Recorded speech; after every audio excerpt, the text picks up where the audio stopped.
if you have never tasted Cameroonian jollof rice, oh my goodness. Sit down on a glass of water, juice, wine, and let's get cooked. Hello, welcome to Tasty Tales. Today is another beautiful day. So today we'll be making Cameroonian jollof rice. See, they keep talking about Ghanaian jollof rice, Nigerian jollof rice, but nobody is talking about Cameroonian jollof. And Cameroonians have this jollof rice that is so good. Like, trust me, it is so good. So I am going to make Cameroon jollof rice, and then I'll be adding a little twist to it, as always, just to spice up things a little bit and move some things around. And yeah, so we start by cutting our tomatoes, cutting and blending our tomatoes and onion, and then I'll be adding some onion and some red bell peppers to the tomato before blending. And then we can move to the next step, which will be boiling the tomatoes so the water is completely dry. So here's a blender, turn it on, and then blend. So our tomatoes is done blending. You can see a very fine paste. We are going to be boiling it. So I'm just gonna pour it in the pot and boil it till it is completely dry. I'll occasionally come in and stir because I don't want the tomatoes to get burned. Yeah, so I'll occasionally come in and stir. Come in and stir till it is completely dry.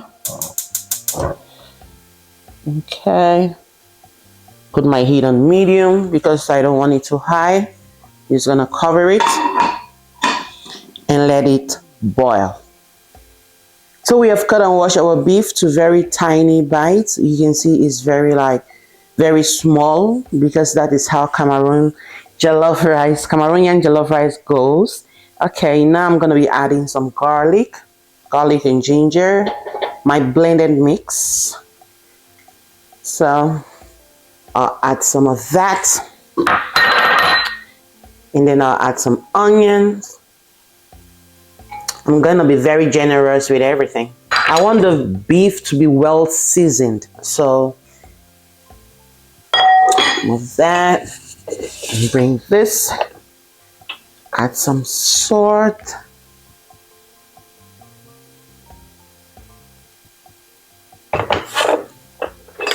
And some chicken bouillon powder.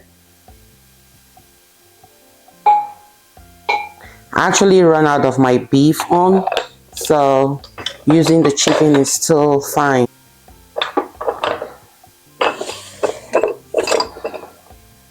I'm gonna stir this and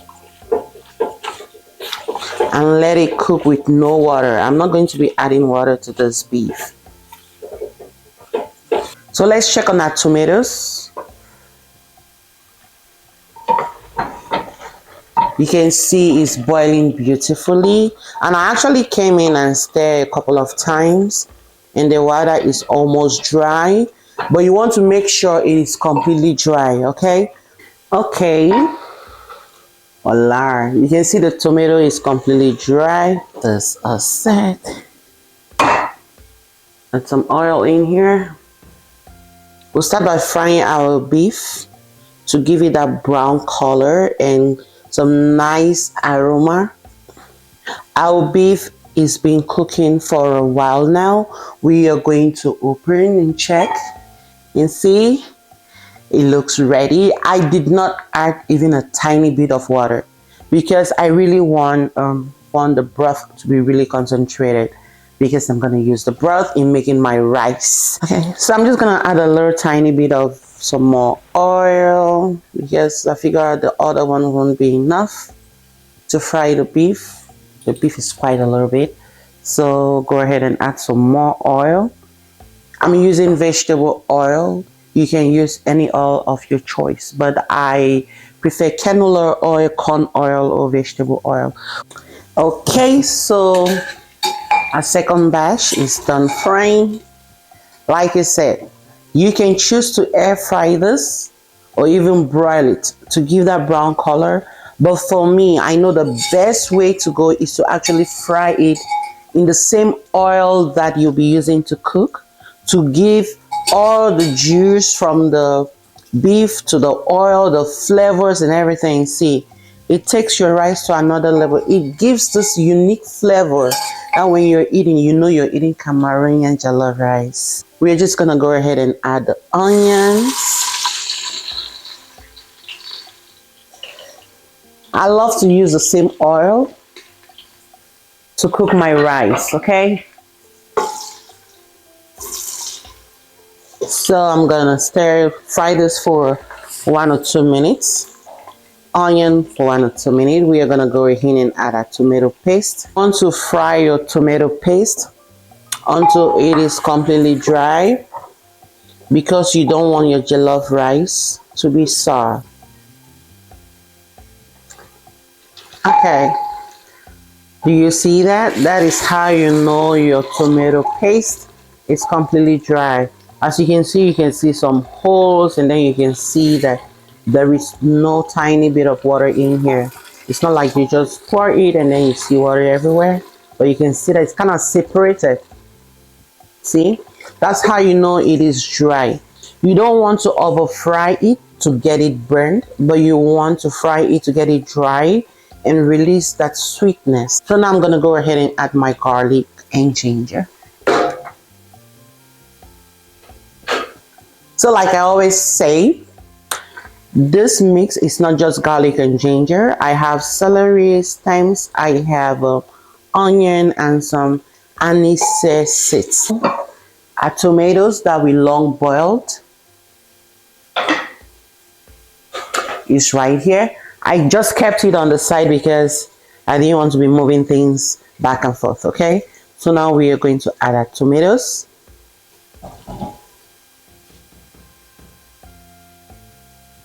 We don't want anything to go to waste because we need it. Okay. And you want to let this cook for another 5 minutes before you can add any other thing. Okay, so it's been 5 minutes and this is cooking beautifully. Look at that. See that goodness? Okay, so I am gonna go ahead and add my broth. Some people call it stock. Okay, so we are gonna go ahead, move this first. Okay, so we are gonna go ahead and add this before adding adjusting the seasonings, because our broth has some seasoning, and I always love to sieve it because you know all the stuff you get from the beef when boiling. Okay, I don't want that to just get in my rice and the rice will be looking so dirty and not clean. It's not like dirty, it's food anyways, but then it won't look attractive. Look at that. I don't want that in my rice. Okay, so I'm going to dump that out. Because the broth is not like gonna be enough, we don't want to add too much, but then this is not enough to cook our rice.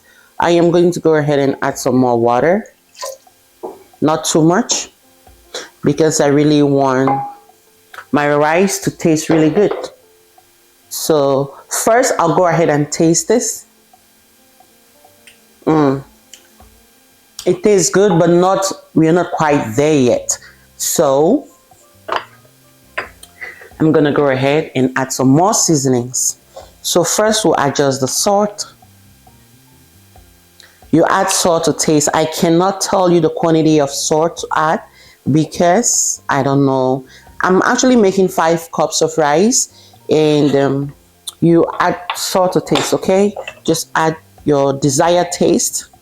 Some people like eat a little salty, some people eat less salt, some people eat it just right, but I am going for the just right. Okay, so I just added some salt and some chicken bouillon powder, and I'm gonna go ahead again and add some Maggi cube. I'm just gonna go ahead and add 2 more because I already, mind you, I already added the chicken bouillon powder.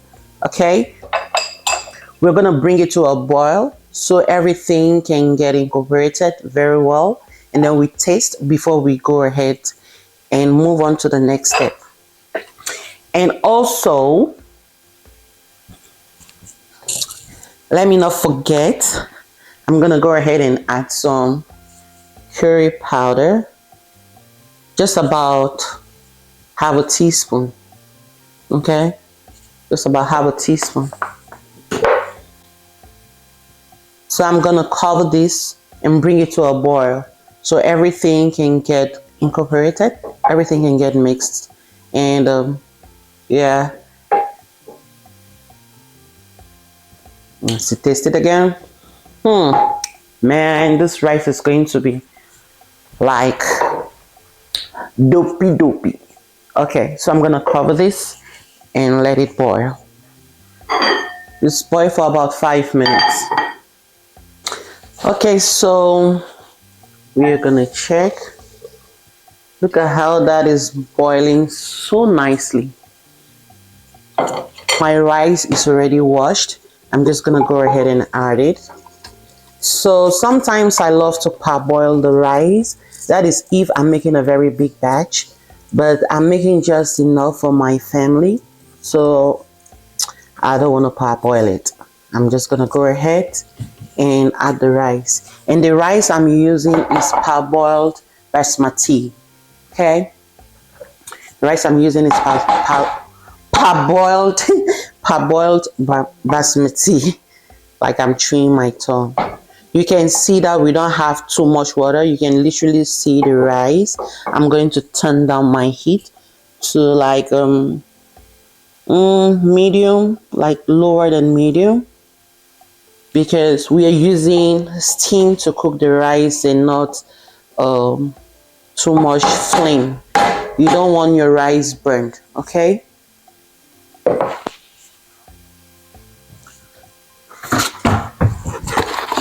And so since we're using the steam to cook the rice, I'm going to be trapping in the steam in the pot. So I'm just gonna go ahead and put on my aluminum foil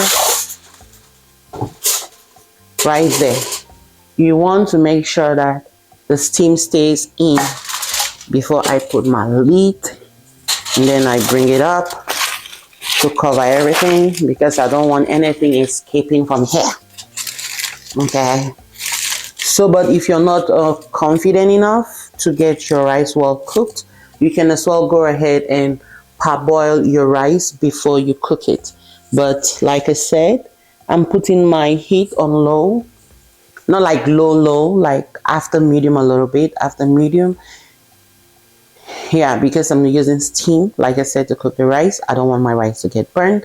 So now my rice is cooking. I am going to go ahead and clean up, and I will see you when we are about. Okay, we are gonna open again and check. Alright, so we're gonna go ahead and remove this one. You can see how beautifully that is cooking, and then cover it again to completely get cooked. Now I'm gonna add my peas. See, I love to add this, but in Cameroon we do carrots and green beans. So I'm not gonna stir right now. I'm just gonna let it cook first before I'll stir. So our rice, oof. Okay. Okay, it is completely cooked now. And then we have peas already in there. I'm gonna go ahead and add carrots. Like as I always like I always tell you, I love to slice my vegetables. I don't like the already sliced ones. So I'm just gonna go ahead and get this mixed in here.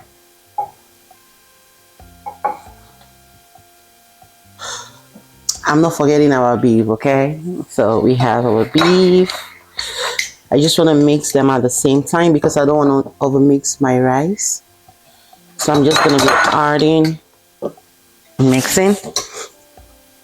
So we want some beef, okay? Okay, you don't want beef all packed in one spot and then some parts are missing. Woo, this rice looks yummy delicious. So look at this goodness. Just tell me right now that you do not want your family to enjoy some of this. See, subscribe. You are missing out. Subscribe. I'm gonna go ahead and cover this for like 3 to 5 minutes because we don't want to overcook the carrots. Those family, look at that. Okay, this has been cooking for like 3 minutes. So we are gonna go ahead and add the last and last and last. This onion will give it some sweetness and some nice flavor and aroma and stuff like that. And then we go ahead again and touch it with a little bit of butter to give it a shine. Ooh, I cannot wait. So after adding this, we're just gonna let it sit for just like a minute or two, and then food is ready. Okay, so we're gonna go ahead and stir this goodness so we have it everywhere, like you want to evenly distribute everything. Okay, look at that. Look at this deliciousness. Oof. Like I say, you're stirring, but you don't want to over stir because you don't want to grind everything into, you don't want to turn it into fufu. Okay, we're not making fufu rice, we're making jollof. Jollof rice. Okay, so let it sit for 2 minutes. Okay, family, it's been 2 minutes. Our goodness is ready. We're gonna go ahead and turn off the stove, and then we dish some out for the family. Trust me, everyone is hungry. Oh my goodness, look at that. This looks so delicious and attractive and tastes good, and everything is just calling my name, like tasty tales, tasty tales. See, this is my best place to be. If I tell you I love to cook, I cook with passion. Okay, so if you want to cook with passion and love, like I always say, if you have not subscribed, hit the notification bell to subscribe so you get some of this deliciousness, and do not forget to hit the notification bell and select all notifications so you get notified every time we upload. Okay, so at Tasty Tales, we tell you everything you need to know. We give you every step. If you follow this recipe step by step, you're gonna get everything right. Look at this goodness. If you want your family to enjoy this, subscribe and be part of this channel, part of this family. Thank you for watching. We will see you in the next video. Bye bye.